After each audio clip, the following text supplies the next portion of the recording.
श्रीमती प्रियंका गांधी तो पट्टू भी पहन रही थी, शॉल भी ले रही थी और गुलदस्ते और फूलों के हारों से भी सुसज्जित ऐसे लग रहा था कि वो एक पर्यटक की भांति यहाँ घूमने के लिए आई हैं। मैं कहूँगा कि कांग्रेस पार्टी के नेताओं को ठीक बात की जानकारी प्राप्त करके ही अपनी नेता से बयान दिलवाना चाहिए था। श्रीमती प्रियंका गांधी वाड्रा ने यह झूठ कहा है। किसी भी तरह से भारत सरकार से कोई ऐसी अधिसूचना नहीं हुई है जिसमें यह कहा गया है कि जो अमेरिकी सेब है उस पर जो इंपोर्ट ड्यूटी है उसको कम करके 15% किया गया है। भाजपा के प्रदेश उपाध्यक्ष एवं पूर्व मंत्री गोविंद सिंह ठाकुर ने कुल्लू में प्रेस वार्ता को संबोधित करते हुए कहा कि देश में जिस प्रकार सनातन धर्म को लेकर कांग्रेस पार्टी के राष्ट्रीय अध्यक्ष मल्लिकार्जुन खड़गे के पुत्र प्रियंक खड़गे ने उदयनिधि स्टालिन का समर्थन करते हुए कहा है कि सनातन धर्म एक बीमारी है, इस बीमारी को जड़ से खत्म करना चाहिए। उन्होंने कहा सनातन धर्म को लेकर जिस प्रकार विपक्षी पार्टियां सनातन प्राचीन संस्कृति धर्म अस्तित्व खत्म करने पर तुले हैं। उन्होंने कहा इससे पहले भी गजनी गौरी और बाबर जैसी ताकतें सनातन को खत्म नहीं कर सके। देश में यूपीए समाप्त हुआ और अब INDIA भी समाप्त होगा और यह देश भारत है, भारत विश्व गुरु के सिंहासन पर आरूढ़ होगा। उन्होंने कहा कि दिल्ली में G20 सम्मेलन में पूरे विश्व को वासुदेव कुटुंबकम, यह धरती एक परिवार है, एक धरती एक परिवार एक भविष्य है, जिसका G20 के सभी देशों के नेताओं ने सराहा है। उन्होंने कहा कि हिमाचल प्रदेश में इस 2 माह में कांग्रेस पार्टी के केंद्र से एक भी नेता प्रदेश की जनता के हालचाल जानने नहीं आया। उन्होंने कहा कि अब कांग्रेस पार्टी की राष्ट्रीय महासचिव प्रियंका गांधी को टूरिस्ट की भांति 2 माह बाद हिमाचल के लोगों की याद आई है। हिमाचल प्रदेश सरकार ने प्रियंका गांधी के स्वागत अभिनंदन में सरकारी खर्च कर प्रदेश का नुकसान किया है। उन्होंने कहा कि प्रियंका गांधी ने अमेरिका से पर इंपोर्ट ड्यूटी 15 करने की बात कही है। भारत सरकार की तरफ से इसको लेकर कोई भी अधिसूचना जारी नहीं है। ऐसे में इस तरह का बयान देना दुर्भाग्यपूर्ण है, जिसकी घोर निंदा की जाती है। अब उससे बड़ी बात तो यह है कि कांग्रेस पार्टी के राष्ट्रीय अध्यक्ष श्री मल्लिकार्जुन खड़गे के पुत्र जो कर्नाटक सरकार में मंत्री हैं, श्री प्रियंक खड़गे, वो उदयनिधि स्टालिन के बयान को आगे बढ़ाते हुए कहते हैं कि सत्य है कि सनातन धर्म एक बहुत बड़ी बीमारी है और इस बीमारी को जड़ से समाप्त करना चाहिए।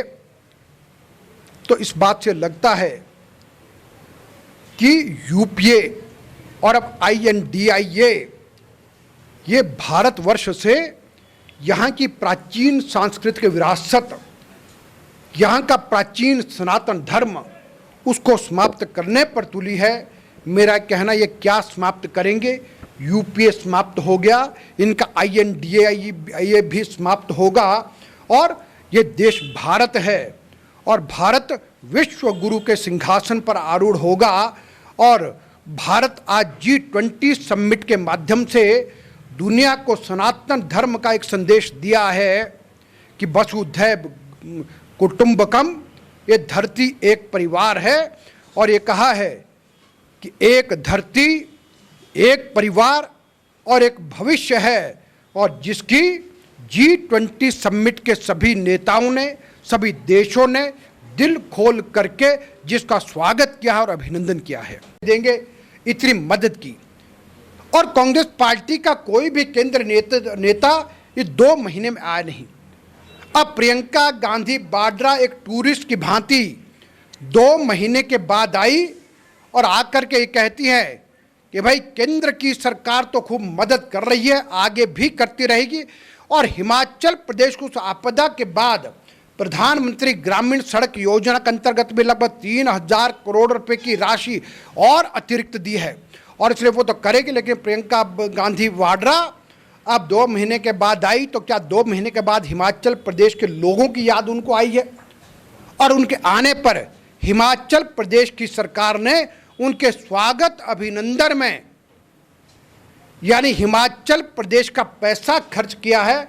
और मैं कहूँगा ये लग नहीं रहा था कि वो आपदा में आई हैं।